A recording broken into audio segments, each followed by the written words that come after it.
right. First of all, thank you all for joining us today. Members of the press, anyone joining us directly through the Cleveland Heights live stream. Obviously, the family here and supporters and friends here with us today as well. I'd like to make a statement regarding the recent grand jury determination not to indict the police officers that were involved in the shooting death of 18-year-old Christian Tyson Thomas. And then we will open it up for any questions you may have. And with me to answer any of those questions I have Police Chief Britton, Captains Lentz, Williams, Senator, and Young, Administrative Lieutenant Corrigan, and Law Director Hanna. So first, I'd like to briefly recap the investigative process that has led us to this point. The City of Cleveland Heights did not play a role in this investigation in order to remove the possibility of conflicts of interest that might inhibit the impartiality of the investigation and damage public confidence in the result of this process.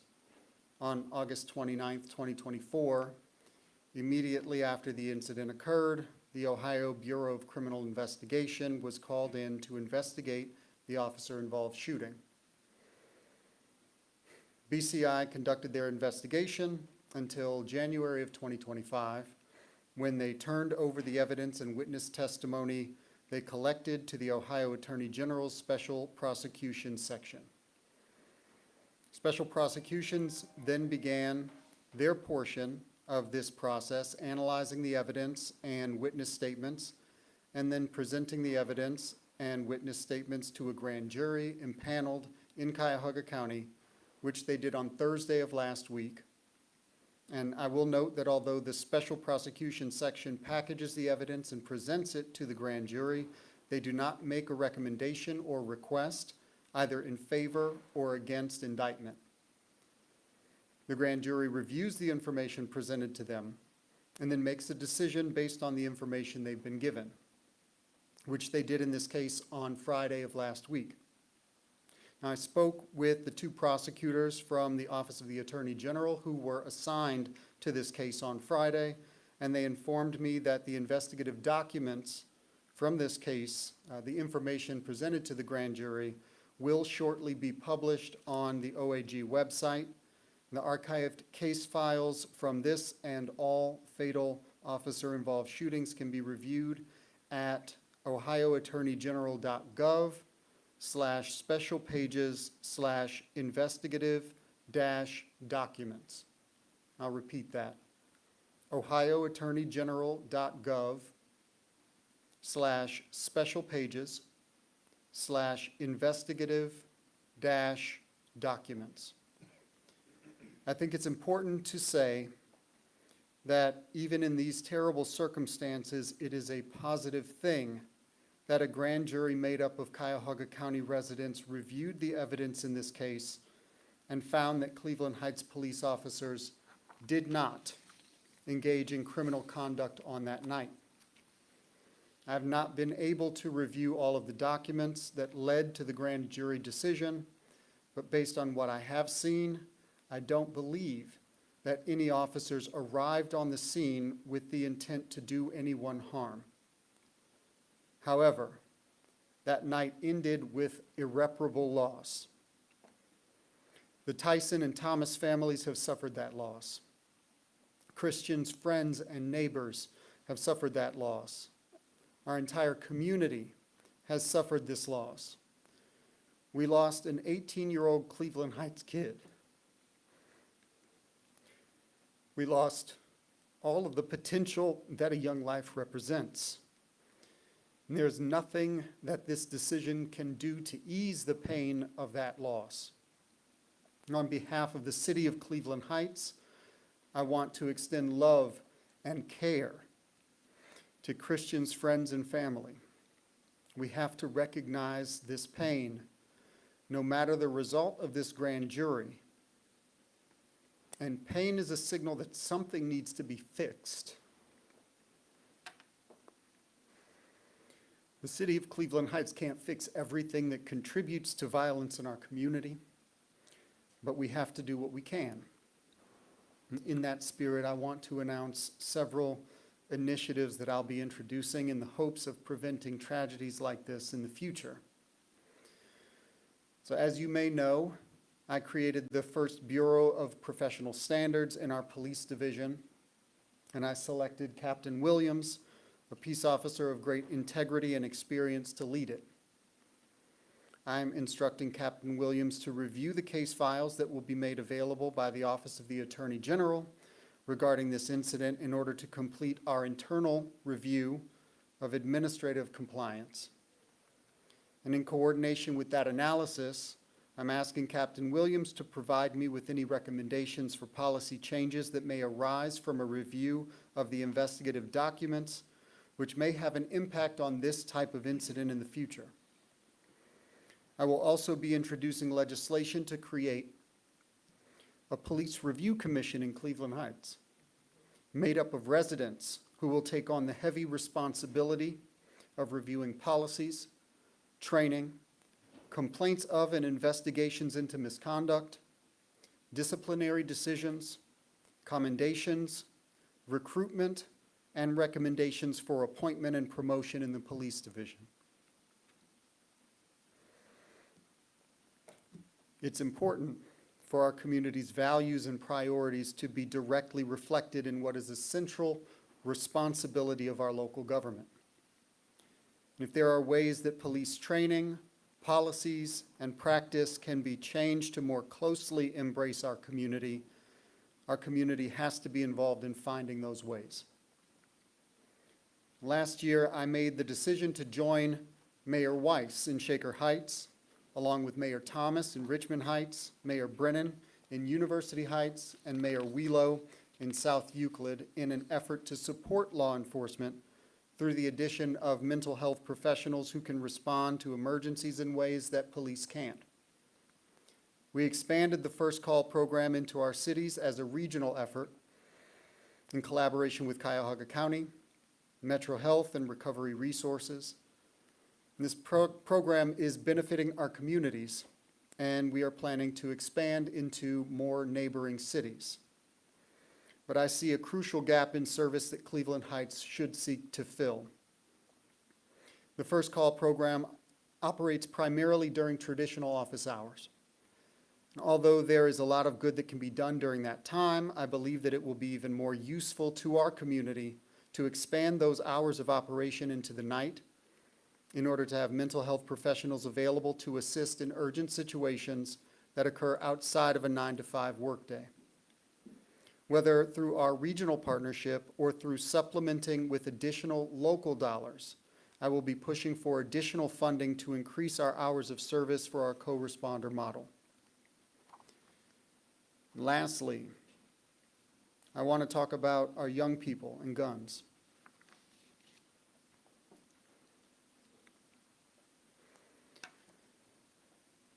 We failed our children. As a state and as a nation, we've failed our children. We've shown over and over again that we care more about gun manufacturers' profits than we do about our kids' lives. In Ohio, cities have been rendered virtually powerless to regulate guns in our jurisdictions. But maybe we're not being creative enough in our methods. State government has prevented us from addressing the supply of guns, and we have failed at effectively addressing the demand and the behavior around guns in our community. And I'm working to design a new approach to gun safety training, an approach that seeks to begin from a place of respect for the incredible danger that irresponsible gun use presents in our community, and respect for the ability of our young people to really understand that danger if we provide practical and relevant education about responsible gun use. We can look back and see the ineffectiveness of the Just Say No campaign or abstinence-only sex ed, We know that the subjects are more nuanced than those approaches allow for, and that our young folks are not fooled for long by reductive and simplistic demands for compliance. The way that we've addressed this topic of guns hasn't worked either, especially as the prevalence of guns in our community has increased dramatically over the years. I will be working with police, parents, community stakeholders, and gun safety organizations to see if we can develop new ways to educate young people about safe and responsible behavior around guns. That concludes my remarks. I'd like to open it up for questions. I think if the family has a question to you, that would be people that deserve to ask the first question more than anyone. Do you guys have anything you want to ask them? At this point, you know, you said your heart goes out to this family, and obviously this situation was multi-layered and difficult to navigate. Do you feel like at this point anything is being done to change how that went down that night to prevent this from happening to someone else? One thing that I know that I can't do is put myself in the shoes of anybody involved in that situation and think about what they could have or should have done differently, as though I'm some authority on how people should have simply behaved differently, or expect that I would have behaved differently if I actually found myself in that situation. I don't have the arrogance to think that I would have made a perfect decision. What I do know is that the result of that night is a result that we never wanted to see, and a result that we never want to see again. I'm not exactly sure how to perfectly prevent that, but I know that we have to keep trying. And we can't bring him back. And I know that it's not enough honor. It's not enough honor to try to make sure it never happens again. And I don't know that we're going to be successful at that. But I do know that I have to honor that. I have to honor his memory by doing what I can to stop it from happening again. A lot of times de-escalation is one of the things that's listed or talked about in scenarios like this. Yes. Is there a thought at that point, you know, maybe don't engage suspect, the threat is only to the suspect himself at that point? Was it the right decision to go in and try to apprehend the suspect at that point, or just let them come out on their own? You know, going through it, just thinking about, you know, what could have been done differently. I think some of this question that you're asking right now may be answered, at least in part, by the release of the information that BCI collected in that the special prosecution section presented. We have not, or at least I have not, been given access to that information and been able to review it myself. In terms of the absolute specifics of the events that occurred that evening, I don't know that I could ever be an authority on the events that took place, the sequence, and know that this particular thing should have been done differently. And that may be a question that shouldn't be addressed to me as well. And so I'm going to open it up to see if any of our law enforcement personnel have anything to say on the matter. But I think that when it comes to that,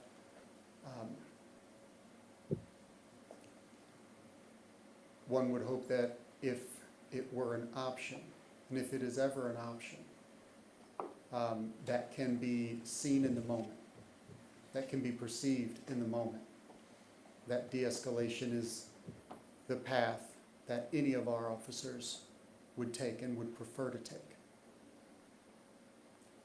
So I don't know, Chief, do you have anything to say about sort of the use of de-escalation, how our officers are trained in de-escalation, in order to provide any context to that question? Thank you, but to the friends and the family of Christian Thomas, from myself and the police department, we truly recognize the loss here, and our sympathies go to you and the friends and the family and to the community as a whole. Many of you know I do live in the city, and there are times in my career, you're not supposed to take this job personal, but we do, the police department does when tragedy hits the community. But I want to assure you all that, like the mayor talked about before, and the mayor and I have always been on the same page of how can we improve our services to the community professionally and to follow best practice policies and procedures. And yearly we do that. We are always looking at avenues to strengthen our responses and provide services to the community. As you brought up, having been there in critical incidents, we're forced to make split second decisions on information that you have there right at that moment. It's hard to, talk about what ifs or what if this happened or didn't happen. We're forced to make a decision at that moment. And obviously this wasn't the outcome any of us wish for. But to the Christian Thomas family and the community, we're always here looking for ways to improve on our services. We train yearly on our policies and procedures. All of our officers are trained in de-escalation techniques, and it's part of our yearly training. What's your message just about, the decision for the 3 officers to not be indicted in this case? And I'm sure you stand behind them at this point. Like the mayor indicated at the beginning, we trust and rely on the processes in place, including how investigations are done. So we have to rely on those agencies like BCI to conduct those investigations and rely on their outcomes and the decisions made. And we have to rely on those and trust in those decisions. Chief, good morning. Can you talk to me about your reaction, your feelings when Friday's decision came in, and if you've spoken to the officers and how they're doing it? Yeah, I did speak with the officers about the decision, but again, at this point, I think it would be unfair for me to say, because the next part of this process is the internal review being conducted by Captain Williams, so I don't want to say anything publicly to put a story there without having all the information. And your thoughts when Friday's decision came in? Any feelings, thoughts? Yeah, like I said, there's no relief or lessens the tragedy here, but in the terms of getting to the truth and what happened, and that information, in that report and the decision, how we can better improve on our services. Forgive me if this is out there already. Do we know who fired the first shot, how that happened, the sequence of how things went? Has that been released at this point? As far as I'm aware, that information has not been released by the Office of the Attorney General. Last I checked, that information was not available in terms of the documentation that they expect to provide after a grand jury concludes its business in this way. But we are, we will be looking for that information, and I'll be reaching out to the Office of the Attorney General proactively to see if they can provide us directly with the information that they expect to post publicly, so that we can get started on our work in pursuing this administrative investigation as well. What I want to know is, why were there so many shots fired? And why was the type of weapon that was used in that particular situation? We're talking about an 18-year-old baby. This is a baby. This is a, why? I don't understand that. That makes no sense to me. Like, approaching whatever it was with that, I watch YouTube. I've seen more than countless videos of situations where things are a bit more intense, or just people are actively going at officers, and I'm not gonna speak about what people look like, but they're brought down non-legally. Why was he done like that? That doesn't make sense to me at all. I hear you, man. So I am not by any means the expert on any of this. What I have been informed of is that the way the sequence of events unfolded, the expectation, at least during a particular period of time, is that there was a standoff situation, and according to the training, in a situation where you have a person in a structure, in a standoff situation, you prepare in certain ways, and then you call in people to negotiate, to attempt to make contact with the person who is in the structure. And that process, I believe, was beginning to respond to what they perceived as a standoff situation, which would indicate the types of weapons that were brought out. And again, I don't know if we have any people who have engaged in that sort of situation that can speak to it more generally. I mean, I've witnessed some of these situations in Cleveland Heights over the last few years. Do any of the captains have any? I know some of you have served with Edge and those sorts of things. If you could provide some context. Don't all jump up and volunteer. No. Well, okay, here, Yes. the police review board, the community-based police review board, that's a pretty good start. And I do appreciate that. And I know we talked about that at the state of the city address myself. Yeah. However, you just went down the gambit of the reasons why, like, we need to regulate gun use in the state and in the nation.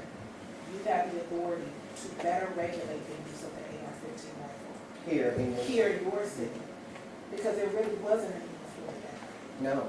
So, that being said, as you all are drawing up new policies, which I hope that I get to be a part of, because even as a therapist, I have the authority to send somebody to jail or to the hospital. Even I have to talk to one of my superiors, or maybe legal before I 5150 anybody, even with my license, even with the authority, because I work for a bigger entity that serves the public and community. It cannot just be on one person because they've decided that this is the type of force that they're going to use. So as you all are going forward, making these policies and reviewing whatever you need to review, that needs to be one of the very first things. That as much as we need to regulate the community's use of weapons, the use of an AR-15 rifle needs to be regulated. I don't care if you have a badge or not. I'm an authority as well. It doesn't matter about my license. I'm regulated. The states regulate me. My boss regulates me as a therapist. So I get that they can't provide any context, but you know that we don't know what happened. So going forward, if you want it to be a community-based thing, you need to start with us. Thank Because I you. can tell you unequivocally that how it was regulated that night is what it is. Mm-hmm. So, thank you to the police review board, because I know in the beginning you said you weren't sure about that. So if you come to that coming to this moment, I appreciate that, but I don't wanna see this as hurt as I am, I don't wanna see it happen to Anybody else? We're broken. I'm sorry. Y'all broke us. And if it can happen here, in the most progressive city in Ohio, it can happen to anyone. It doesn't matter about our degrees, or our influence in the community, or how None of affluent we it. were. None of it. None of it saved us We that took our night. saved from us?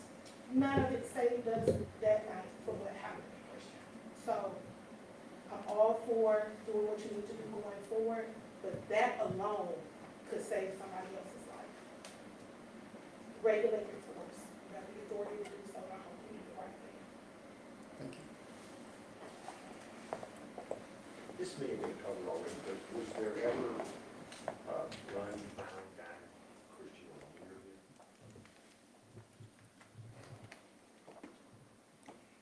Yes, there was a gun found on the scene. Yes. How close? Like, was it carried when it came out? I don't think that I should speak to that. I think that we should allow the documentation from BCI to provide that information. Are there any other questions?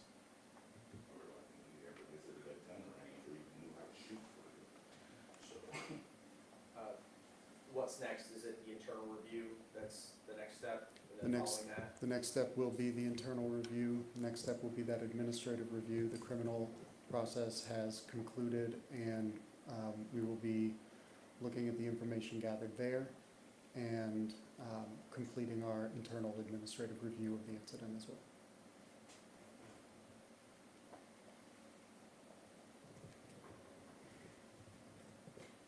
Status of the current officers, are they back on the force? The officers are back on duty. And they've been on since, Chief, do you have that information? They were on an extended period of leave pending the process of the investigation, and they have recently been returned to work on a lightly modified assignment.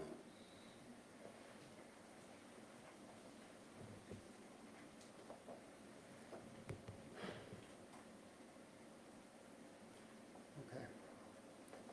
Thank you all for coming. And hopefully there will be more to come with regard to our exploration of our policies and changes that we need to explore and make as a community in how we govern and police ourselves. I'm sure that we will be providing more information over time about how those efforts are progressing. Thank you for coming.